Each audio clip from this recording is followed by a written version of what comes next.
الشيطان الرجيم بسم الله الرحمن الرحيم ويسألونك عن اليتامى قل إصلاح لهم خير وإن تخالطوهم فإخوانكم والله يعلم المفسد من المصلح ولو شاء الله لأعنتكم إن الله عزيز حكيم ولا تنكحوا المشركات حتى يؤمن ولأمة مؤمنة خير من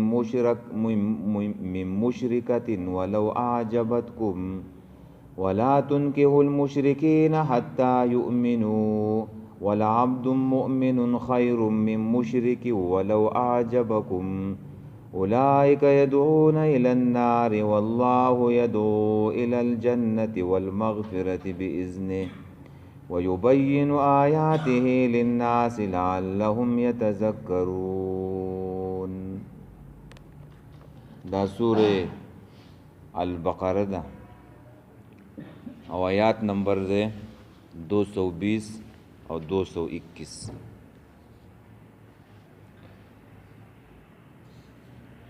وَيَسْأَلُونَكَ عَنِ الْيَتَامَى او تپوس کئی دوستان پا بارد یتیمانانو کی قل ورته ووایه اصلاح لهم خیر، اصلاح د هغوی دپاره غوره ده.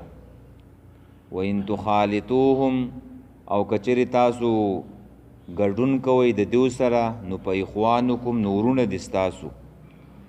والله الله پاک یعلم المفسد پیژنې فساد کوونکې من المصلح د اصلاح کوونکې نه.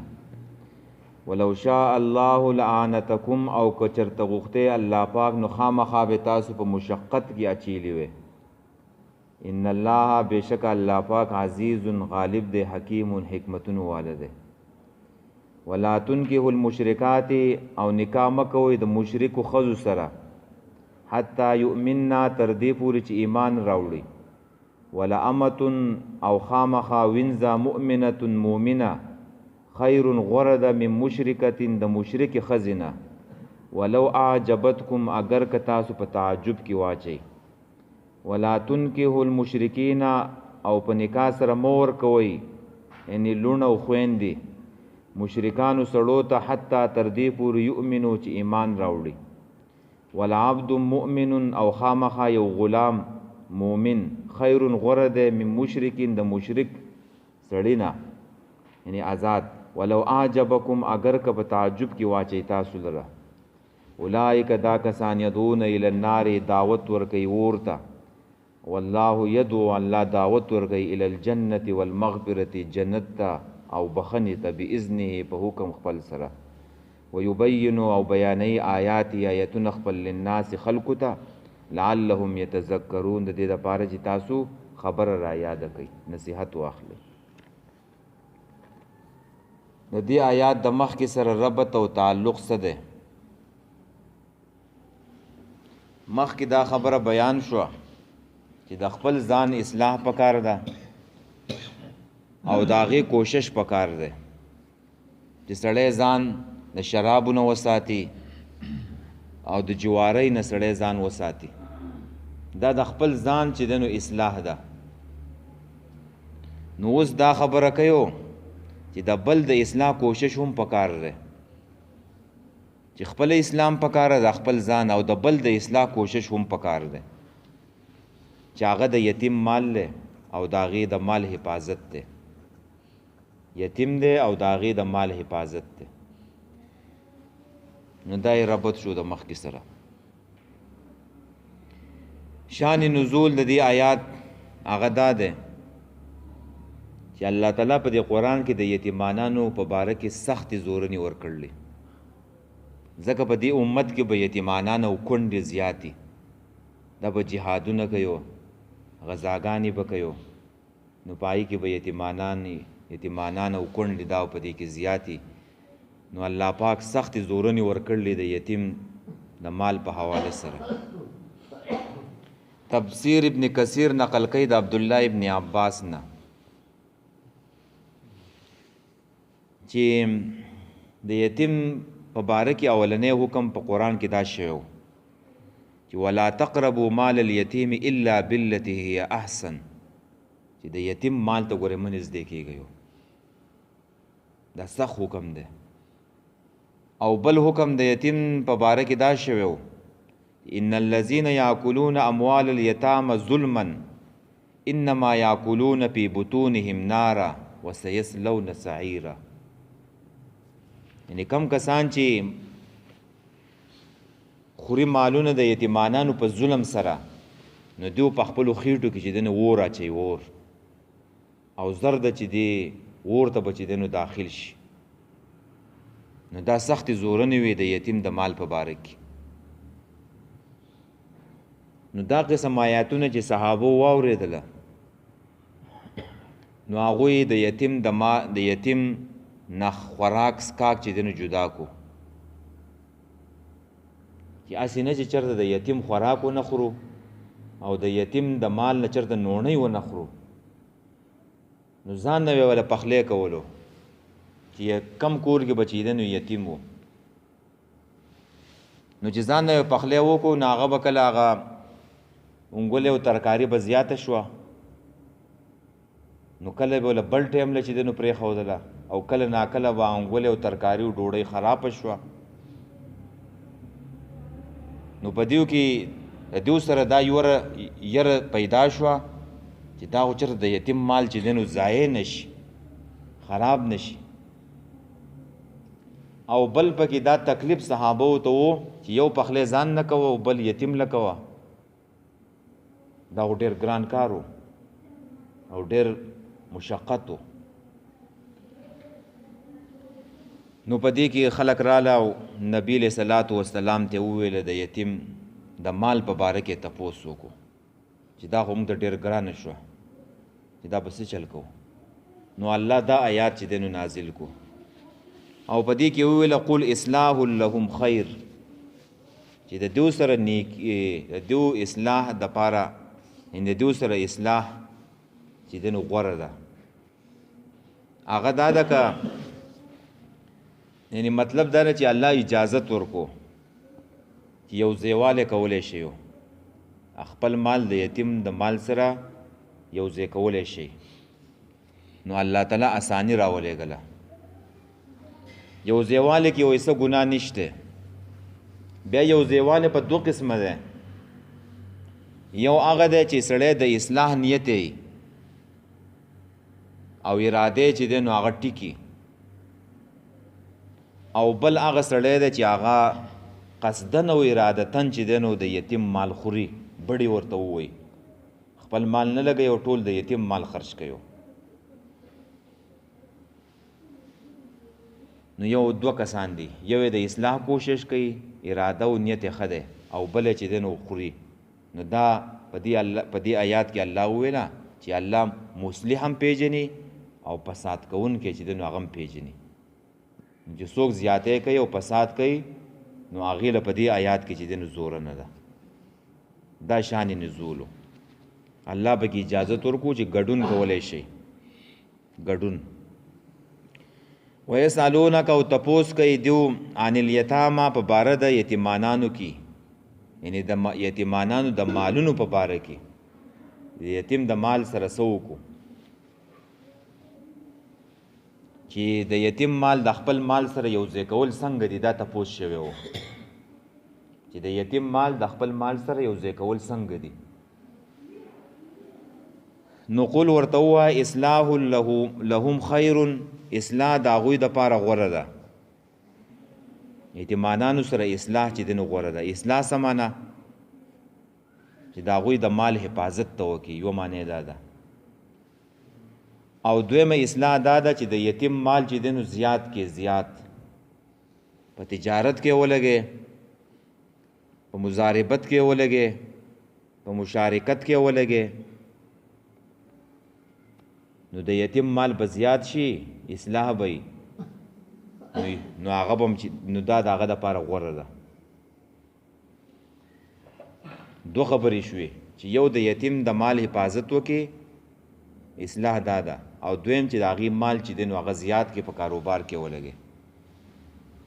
خیرون دا غوره ده غوره ده د متولی دپاره څوک چې د یتیم پرورش کوي د هغه دپاره غوره ده چې د هغې ثواب به کېږي په دې کار باندې.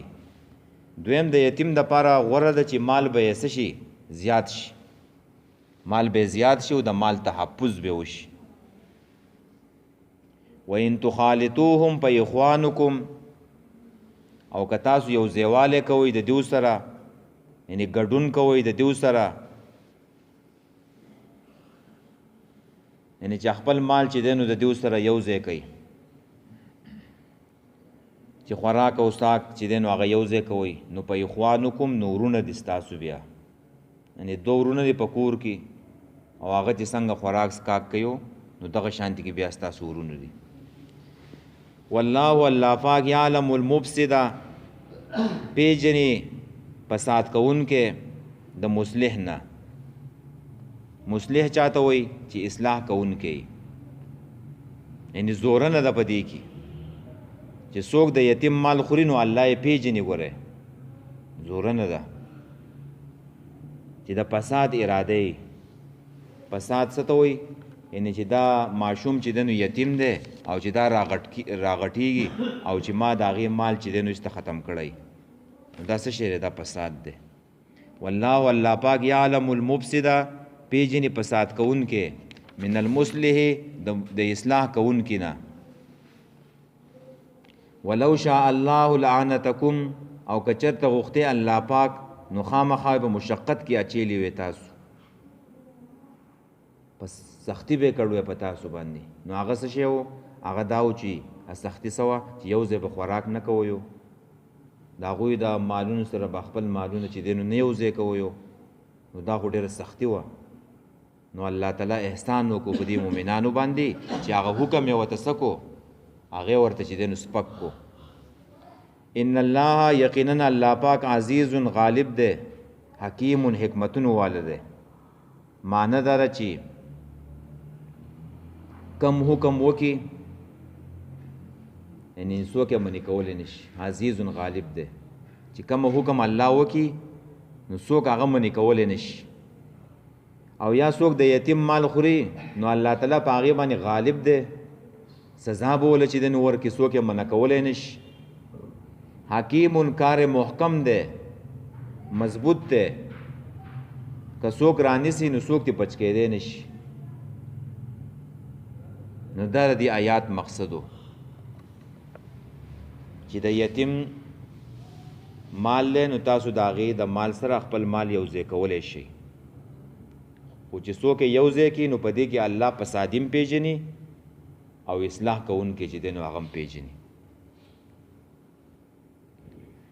نو د یتیم د مال نه به ځان ساتې. ښه یتیمانان نه دي، د هغې یتیم هغې چاته ویلی کېږي چې پلار یې مړ شي او دا ماشوم چې دی نو نابالغ او د هغې کم مال دی نو د هغې به حفاظت کوي، هغه به چې دی نو خوري نه. او چې کله غټ شي او هغه هوښیارۍ ته ورسیږي نو بیا به ورته هغه مال چې دی نو حواله کړي. ولا تنکحوا المشرکات حتی یؤمننا، دا بل آیات دی. د دې ربط د مخکې سره څه دی؟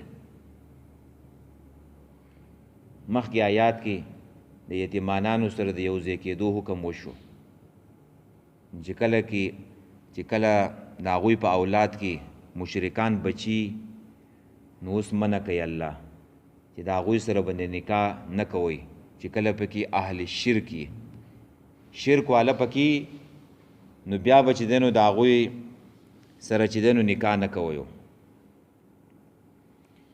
دا اوس بل قانون دی چې الله تعالی مسلمانانو ته وایي چې د مشرک سره هیڅ قسم تعلقات به نه ساتئ، نه به نکاح کوئ، نه به دوستانې کوئ، نه به شاګردي، ځکه چې په دې سره معاشره او کورنۍ خرابېږي او ستا چې دی نو هغه ژوند چې دی نو بیا خرابېږي. نو هغه اسلامی معاشره ده چې پای کې د یتیم د مال حفاظت کیږي، او نبی علیہ السلام په حدیث کې ویلي دي چې غوره کور هغه دی چې په هغې کې د یتیم سره ښه سلوک کیږي، او ناکاره کور هغه دی چې هلته د یتیم باندې چې دی نو ظلم کیږي. نو دویم حکم دا ده چې د مشرکانو سره بچیدنو مشرکانو ښځو سره بچیدنو نکاح نه کوئ. او دویم ربط یې دا ده چې د انسان شکل او صورت نه ده، دا په دریو شیانو باندې ښایسته کیږي. یو خوراک دی او اسکاک دی، خوراک او اسکاک، او د حرامو نه ځان ساتل دي، حلال استعمالول دي، او نکاح کول دي. په دې کې د انسان چې دی نو ښایست دی. نو مخکې دا حکم وشو چې ځان د حرامو نه وساتئ چې خمر دی، شراب دی او جواری ده، او د یتیم مال دی. د دې د خوراک نه چې دی نو پرهیز وکړو. نو اوس د نکاح په باره کې بل پرهیز ذکر کړو. دا بل پرهیز دی چې دا به نه کوئ.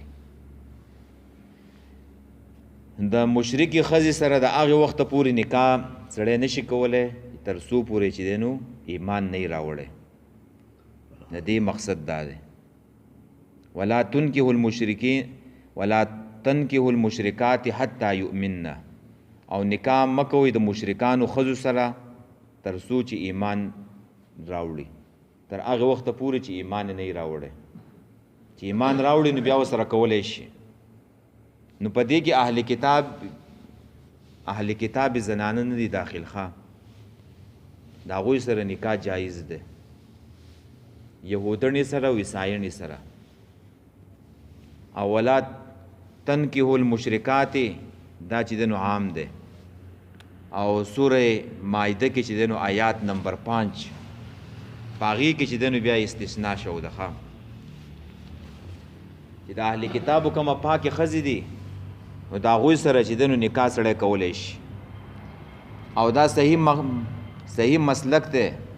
او دا ابن جریر چې دی نو په خپل تفسیر کې چې دی نو ویلی دي. او عبدالله ابن عمر رضی الله تعالی عنہ به ویله چې د اهل کتابو سره نکاح چې دی نو جایز نه دی، یو عیسایانې سره او یهودنې سره. وایي هغه هم چې دی نو مشرکانې دي. وایي دا آیات چې دی نو وروستو نازل دی، او د سورې مایدې آیات چې دی نو هغه مخکې نازل دی. وایي الله په اوله کې اجازت ورکړی و چې د اهل کتابو سره د ښځو سره چې دی نو نکاح سړی کولی شي، لیکن کله چې دا آیات نازل شو نو یې اوس نکاح نشي کولی. هغه داسې وایي. لیکن جمهور صحابه و تابعین او ائمه اربعه، امام ابو حنیفه، امام شافعی، امام احمد بن حنبل، امام مالک رحمه الله، دا غوی مسلک دا دی چې د اهل کتابو سره نکاح کول چې دی نو جایز دی او ټیک دی، اگر چې غوره نه دی. د یهودنې او عیسایانې سره نکاح ټیک دی، خو اگر چې غوره نه دی. او خبره چې دی نو الټه ده. دا آیات نه دی دا موږ چې وایو، دا مخکې نازل دی، دا سوره بقره ده. او سوره مائده چې دی نو خو ډېر وروستو نازل ده، په 6 کال باندې.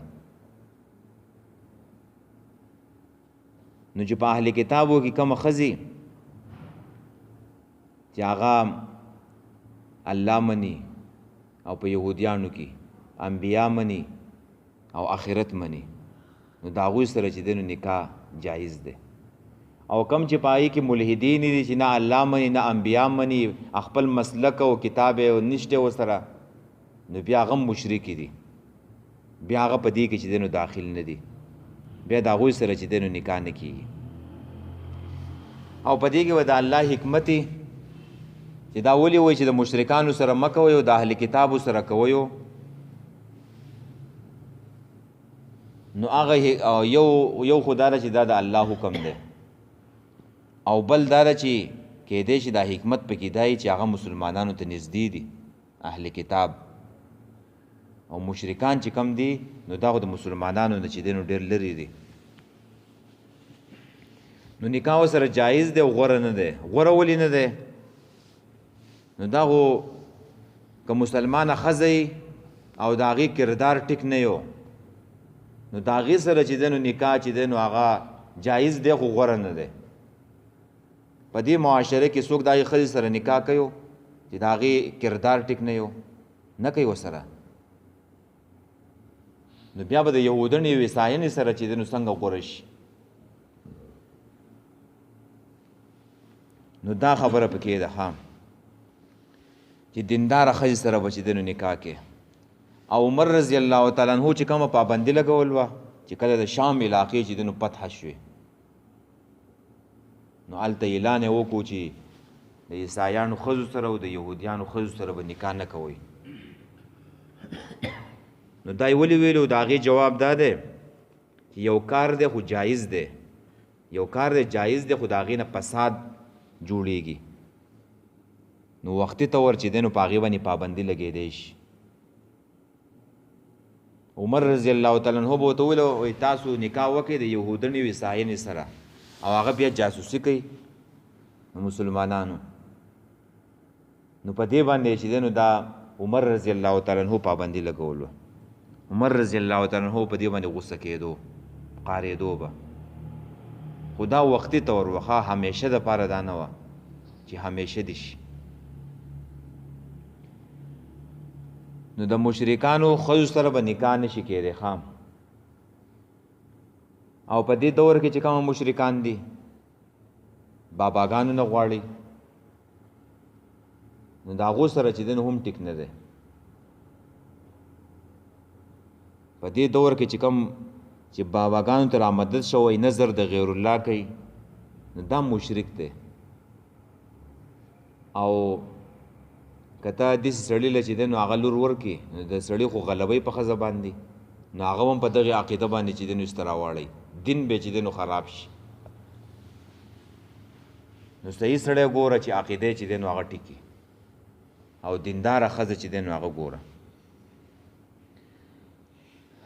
ولا امتن او وینزه او خامخا وینزه مؤمنه مؤمنه خیر غوره ده من مشرکتن د مشرکی ښځې نه چې مشرکه د آزاده ده د هغې نه چې دی نو دا وینزه ښه ده چې د قریشو او په مکه کې چې دی نو حسن جمال والا چې دی نو ښایسته ښځه ده خو مشرکه ده نو د هغې نه د افریقې او د سوډان هغه تکه توره چې دی نو غوره ده چې ایمان پکې دی، عمل صالح پکې دی.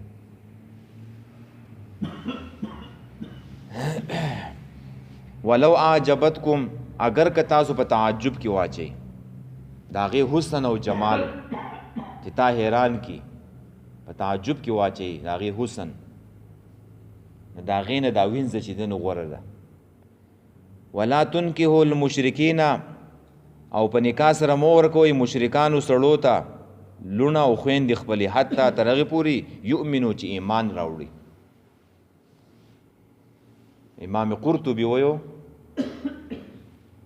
چې دا آیات دلیل دی چې نکاح بغیر د ولی نه کیږي. او امام بخاری په خپل کتاب کې باب قائم کړی دی په دې باندې او دا آیات یې پکې راوړی دی ولا تنکحوا المشرکین حتی یؤمنوا. باب دا دی باب لا ولی الا بالنکاح چې د ولی نه چې دی نو بغیر نکاح چې دی نو هغه ټیک نه دی. لا نکاحا الا بولی چې نکاح نه کیږي بغیر د ولی نه. نو ائمه ثلاثو په دې کې چې دی نو امام شافعي، امام مالک او امام احمد بن حنبل، جمهور محدثین فقها مسلک دا دی چې د ولی نه بغیر نکاح چې دی نو هغه ټیک نه دی. د ولی نه بغیر نکاح هغه ټیک نه دی. نو چې کوم هلک او کومه جنۍ نکاح وکړي نو دا به باطلي ځکه ولی پکې نشته نو دا نکاح به صحیح دا به باطلي. او نبی علیہ السلام حدیث سے راوړی دی لا نکاح الا بولی چې کومه زنانه نکاح وکړي بغیر د ولی نه نو په نکاحها باطل باطل باطل نکاح باطل له او باطل له باطل. لیکن امام ابو حنیفه رحمه الله هغه ویلی دی چې نکاح بغیر د ولی نه هم کیږي خدا نکاح به چې دی نو کامله نه نور کیږي. نو چې کوم هلک او جنۍ د کور نه وتښتېده او نکاح یې وکړو نو امام ابو حنیفه په نسب باندې کیږي خو غوره نه دی. ګوره غوره مسلک دا بل دی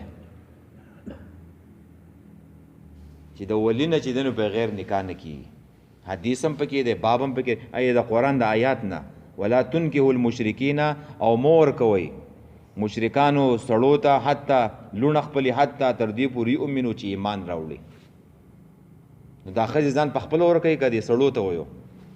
دې سړو ته وایي مې ورکویو. دې آیات نه خبره واضحه شو که نه؟ په دې باندې پوه شوي؟ ولی خو پېژنې که نه؟ ولی د جنۍ چې دی نو پلار یې او یا یې که ورور یې، دا ولی دی د نکاح مشر. او چې دا په یو نکاح کې نه و نو دا نکاح نه کېږي. او پلار دی او ورور دی، دا به چې دی نو دا پکې ناست بیا به خیر اخوا د دې نورې مسلې راځي وه. او حدیث کې راځي چې تاسو نکاح باندې اخلی، حدیث کې راځي چې نکاح کوئ نو د 4 وجو نه نکاح کوئ. تنکح المرأة ل4 لمالها ولجمالها وحسبها ولدینها.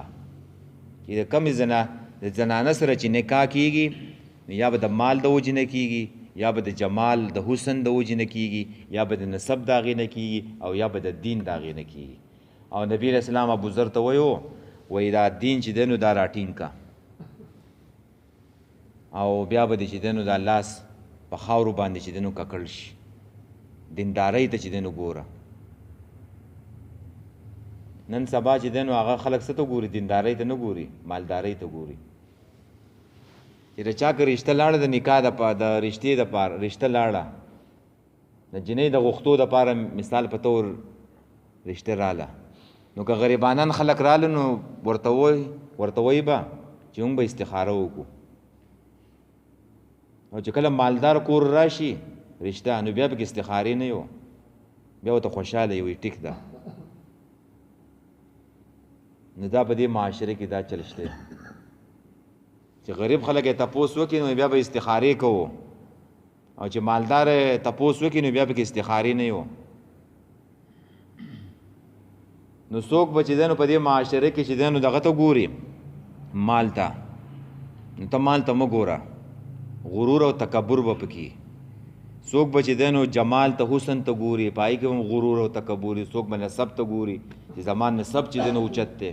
نبی علیہ السلام وایي دا دینداري چې دی نو دا واخلیو، دیندارۍ ته وګورئ. چې دینداره ښځه دې واخیستله نو ټول ژوند به دې ښه یو. اګه بېدینه ښځه باندې اخته شوې نو ټول ژوند به دې په اور کې. او نبی علیہ السلام بل حدیث کې ویلي چې دنیا څه ده؟ متاع ده، متاع. او غوره متاع چې دی نو المرأة الصالحه، نیکه بیبي ده، نیکه بیبي ده. حجی نو ولا تنکحوا المشرکین، او په نکاح سره مه ورکوئ مشرکانو سړو ته لوڼه او خویندې حتی تر دې پورې یؤمنو چې ایمان راوړي. والعبد مؤمن، او خامخا یو غلام مؤمن مؤمن خیر غوره دی من مشرکین، د مشرک نه چې آزاد دی. دا غلام ته غوره دی چې مشرک له چې دی نو هغه ور نه کې، غلام چې دی نو هغه د مشرک نه غوره دی. ایمان پکې دی، عمل پکې دی. او که مشرک له دې ورکړه نو بیا به دغه زنانه که عقیده ټیک او د اسلام مطابق او هم د ځان سره چې دی نو مشرکه کړي. ولو اعجبکم، اگر که په تعجب کې واچئ تاسو دا مشرک دا حسن او جمال او مالداری او نسب. اولئک دا کسان یدعون الی النار، دیو چې دی نو دا مشرکان سړي او مشرکان ښځې چې دعوت ورکوي اور ته، یا په جبه سره یا په محبت سره او یا سره په اخلاص سره، په یو ځای کېدو سره، په نکاح سره. نو څنګه دعوت ورکوي اور ته؟ کافران خو اور د سره مني نه. نو د دې نه مراد چې دی نو هغه اسباب د اور دي، اسباب د اور چې کفر دی او شرک دی او شراب دی او جواری دی او خنزیر دی، دا شیونه چې دی نو مراد دي، دا اسباب د اور دي که نه.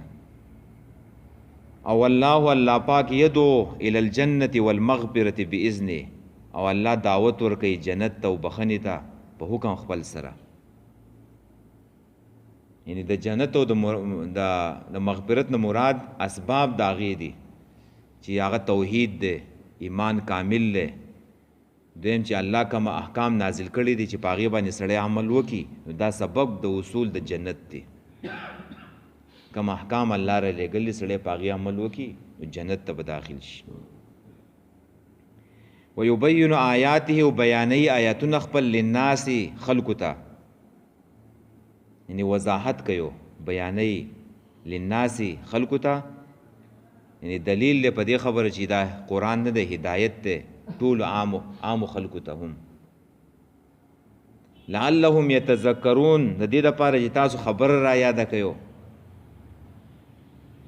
چې کومه نسیان او غفلت چې دی نو هغه ستاسو نه شوی دی، هغه خبره چې دی نو واپس چې دی نو را تازه کوي او نصیحت چې دی نو واخلئ. په مخکې آیات کې تیر شو یتفکرون، تتفکرون، او دلته راوړو یتذکرون. نو مخکې آیات کې چې دی نو هغه منافع او نقصاناتو ذکر و، چې د شرابو نقصانات او پیدې دي، نو هغه د انسان په سوچ او فکر سره چې دی نو د هغې هغه معلومیږي، په سوچ او فکر سره معلومیږي. او دلته ذکر د څه دی؟ او د جنت دی او د جهنم دی. د دې معرفت په څه باندې حاصلیږي؟ په نقل باندې، په وضاحت باندې، دا په سوچ او فکر باندې نه کیږي چې تاسو دغه خبرې د الله د خبرې چې دی نو ځان ته را یادې کوئ چې کوم جنت دی او جهنم دی. بس دی. ویسالونک، او تپوس کوي ستانه عن الیتاما په باره د یتیمانانو کې، قل ورته ووایه اصلاح لهم خیر، اصلاح د هغوی دپاره غوره ده. وان تخالطوهم، او کچرې تاسو یو ځای کوئ د دیو سره خپل مالونه، نو فاخوانکم، نورونه دي ستاسو. والله الله پاک یعلم المفسد، پیژني فساد کوونکی، من المصلح د اصلاح کوونکي نه. ولو شاء الله، او کچرته غوښتی الله پاک، لعنتکم، نو خامخا به په تاسو باندې سختی کړې وې، په مشقت کې بیا اچېلې وې تاسو. ان الله، یقینا الله پاک عزیز غالب دی، حکیم حکمتونو واله دی. ولا تنکحوا المشرکات، او نکاح مه کوئ د مشرکانو ښځو سره، حتی تر دې پورې یؤمن چې ایمان راوړي. ولا امة، او خامخا وینځه، مؤمنة مؤمنه، خیر غوره ده، من مشرکة د مشرکې ښځې نه. ولو اعجبتکم، اگر که تاسو په تعجب کې اچوي. ولا تنکحوا المشرکین، او په نکاح سره مه ورکوئ مشرکانو سړو ته لوڼه او خویندې خپلې، حتی تر دې پورې یؤمنو چې ایمان راوړي. والعبد مؤمن، او خامخا یو غلام مؤمن مؤمن، خیر غوره دی، من مشرکین د مشرک نه. ولو اعجبکم، اگر که په تعجب کې اچوي تاسو لره. اولئک، دغه کسان، یدعون، دا مشرکان سړي او دا مشرکان ښځې، یدعون الی النار، دعوت ورکوي اور ته. والله پاک یدعو، دعوت ورکوي الی الجنة والمغفرة، جنت ته او بخنې خپلې ته، باذنه، په حکم خپل سره. ویبین آیاته، او بیانوي آیاتونه خپل للناس خلکو ته، لعلهم، د دې دپاره، یتذکرون چې تاسو نصیحت قبول کړئ. وایي